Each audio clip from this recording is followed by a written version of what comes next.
The NBA season is officially over, ending with the Boston Celtics winning their 18th championship, passing the Los Angeles Lakers for the most championships in NBA history.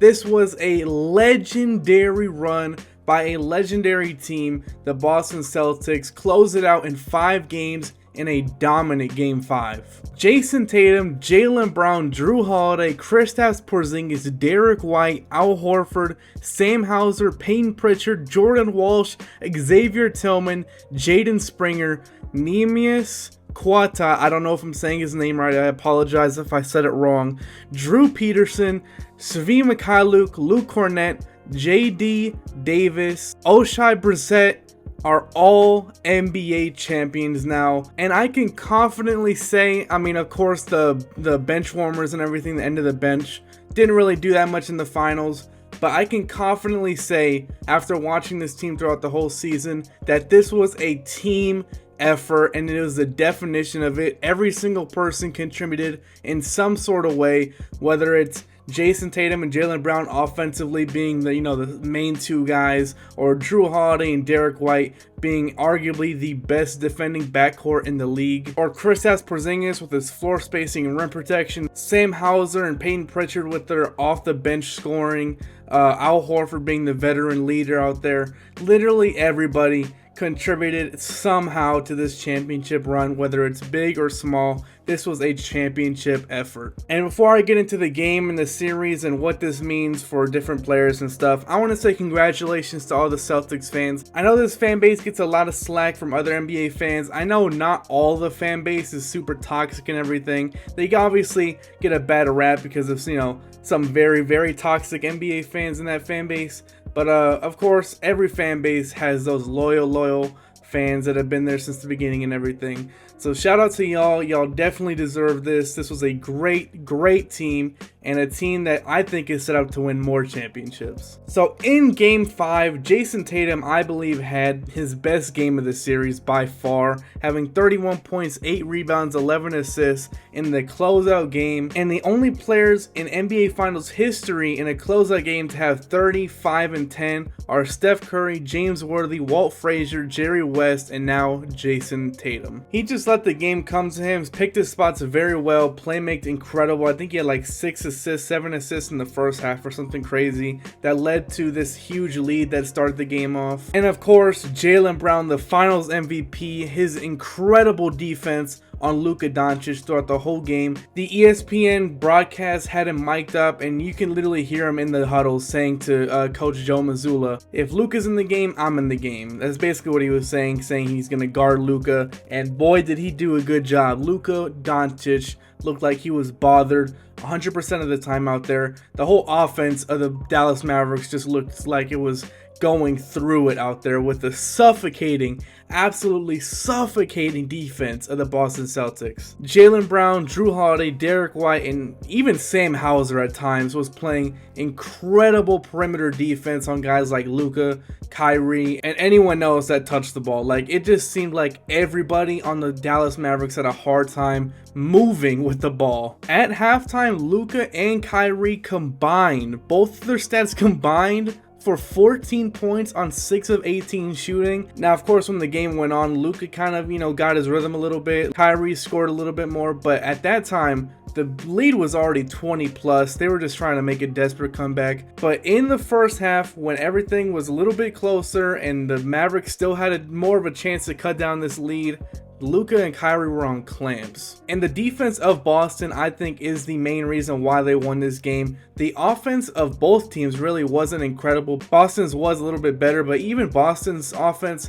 wasn't like incredible. They weren't like catching fire from 3 or anything. They were hitting their shots, but they weren't like unstoppable offensively. But defensively, they made Dallas work. And by doing that, by the third quarter, the Mavs, especially Luka, looked gassed out there. Like, even defensively, Luka didn't look the same. He just looked like his energy was out. Like, he just looked like he was gassed out there. Kyrie was even picked on a little bit defensively in the first half. Like, it was just not the same game comparing it to Game 4 at all. And the big thing comparing Game 5 to Game 4, I was talking about it in my last video, is the rebounding was awful for Boston in Game 4. In Game 5, they flipped that narrative on its head. They completely dominated the rebounding aspect, 51-35, and also won the offensive boards 15-7. And the reasoning behind it isn't just like Porzingis came back, so he got the 7-footer to rebound. It just seemed like everybody on Boston, especially like Jrue Holiday,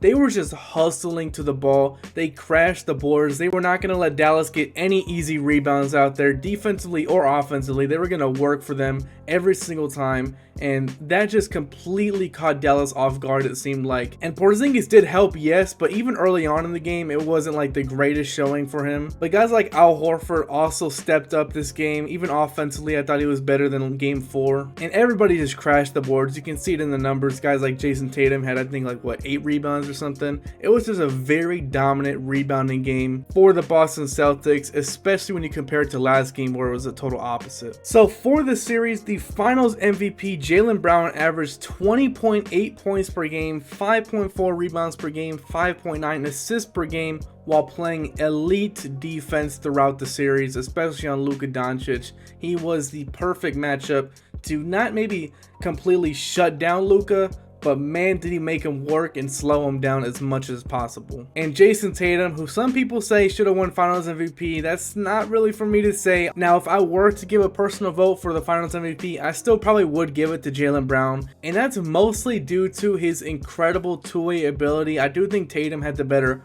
offensive series. He was a better playmaker, at times a better scorer, but Jaylen Brown was incredible on both ends. While Jason Tatum was a factor defensively, but he wasn't just like one-on-one clamping down on Luka Doncic or whatever. He was kind of used in their defensive scheme in other ways, like playing on the bigs and being switchable in the pick and roll. So you decide who should have been Finals MVP, but if you're a Celtics fan, I highly doubt you even care.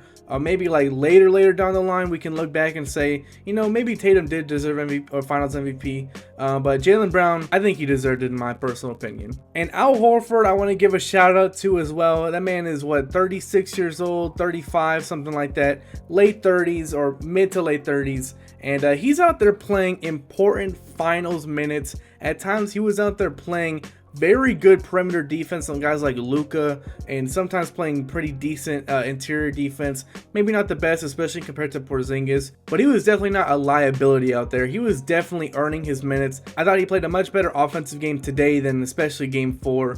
And Al Horford fully deserved this championship ring. Of course, you're hearing the breaking the record thing all across social media, him breaking his 186 game long record of being ringless. That is now over, and that title of playing the longest amount of games without a ring is actually now moved to James Harden.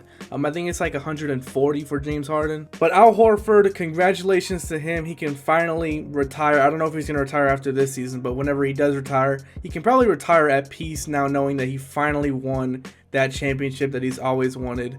And he also becomes the first Dominican Republic born player to win an NBA title, so that's pretty cool. Jrue Holiday wins his second ring, of course the other one being with the 2021 Milwaukee Bucks, and he's starting to raise the question amongst NBA fandom.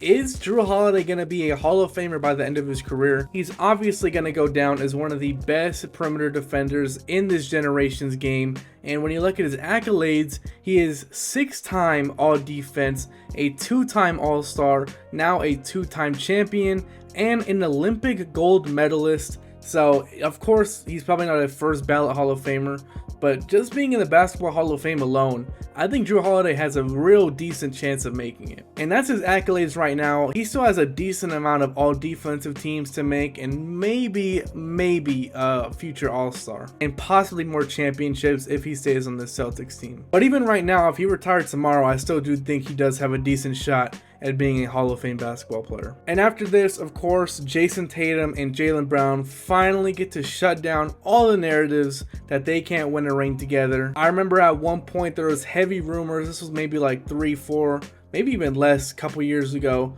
when there was real talks of Jaylen Brown being traded. I think it was Kevin Durant, when Kevin Durant was wanting to get traded. I think it was Jaylen Brown for KD.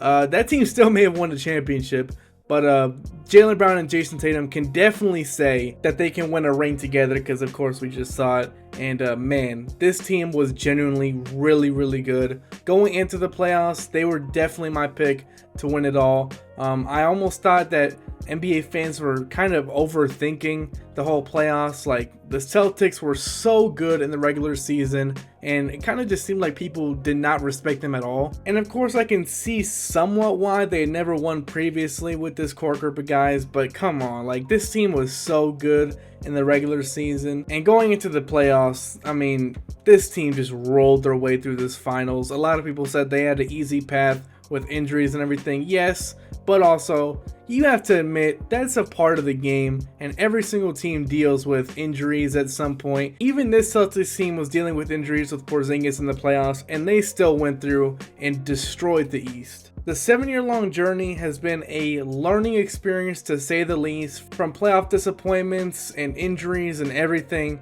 Jason Tatum and Jaylen Brown as a duo has come a long way until this point, where it is the grand moment in their careers where they can say officially that they are the best team in the world. Now I want to talk about the Dallas Mavericks really quick. Obviously the Boston Celtics won this game. They won the championship. They are obviously on cloud 9 right now, while Dallas is on the opposite end of the spectrum. But I do want to say for the Mavericks, honestly, this was still a very successful season, and I think no one expected the Dallas Mavericks to go to the finals coming into this season, and even coming into the playoffs. I think it was a very small amount of people that actually saw this team going to the finals this early into their, like Daniel Gafford, PJ Washington, and Kyrie Irving center team. Luka Doncic had a historical season. I think he definitely has a MVP next year or the year after. And honestly, this does show a lot about Luka and things he needs to work on, but it also does show he can be the best player on a championship team. He just ran into one of the better teams we've seen in the past decade. And also, we saw him really beat up in these playoffs with multiple injuries. But again, that is a part of the game, and I do think Luka will get another shot eventually in his career. He's still only 25 years old. We cannot rush into the fact that it's saying like Luka's time is over or something. Luka's still very young. The Mavericks are still very committed to Luka. We see that with the kind of trades that they're making. And this team still was assembled this year, like this main core group of guys. They were assembled either this year or the previous year. This team is still early into their development as a group of guys. So I do see the Dallas Mavericks maybe not going to the finals again next year, but definitely making some noise. But I also don't think they just stay the exact same going to next year and hope for the best. I do think they still have some holes in their game. But guys like PJ Washington and Gafford and, the role players, they just didn't look very good today. Josh Green was actually one of the only real decent players today. But the Celtics game plan was just perfect today. Like, it was just exactly what they needed. And it was basically, don't let Luka and Kyrie go off and let their role players beat us, which the Boston Celtics knew they couldn't. And that they proved that point today with none of the role players really showing up except for like Josh Green, Derrick Jones Jr. sometimes. And that's kind of it, really. You could even see that with, the Porzingis drop coverage you saw early on in the game. Even though it led to Josh Green wide open threes, he was knocking them down too. But you see what their mindset was with the Boston Celtics. They were going to let whoever it was shoot as long as it wasn't Kyrie and Luka. And they were going to crash the paint if it was Luka or Kyrie driving. They were not going to let them catch a rhythm. So honestly, going into like the middle of this game, I thought this game was impossible for the Mavericks to win. I did not see, after seeing that game plan and how bad the role players were shooting and how bad Luka and Kyrie looked and how gassed they looked at times, I was like, yeah, this game is borderline impossible for the Mavericks to win unless they shot like near perfect from the 3-point line or something. That would just be super unrealistic. I thought the Boston Celtics played perfectly for the Mavs, and it was a good run for the Mavericks. Definitely overachieved, and for the Mavericks, I think there's a lot to look forward to in the future. This was a great start for Luka to get his experience in the NBA Finals against an incredible team like the Boston Celtics. So later on in his career, he can be prepared for moments like these a little bit more, and maybe a couple other players like Derek Lively or whatever. So anyways, that concludes the 2023-24 NBA season. Sadly, we will not get any more basketball, regular season basketball at least, until October-ish, around there. I'm pretty sure is when the NBA season starts.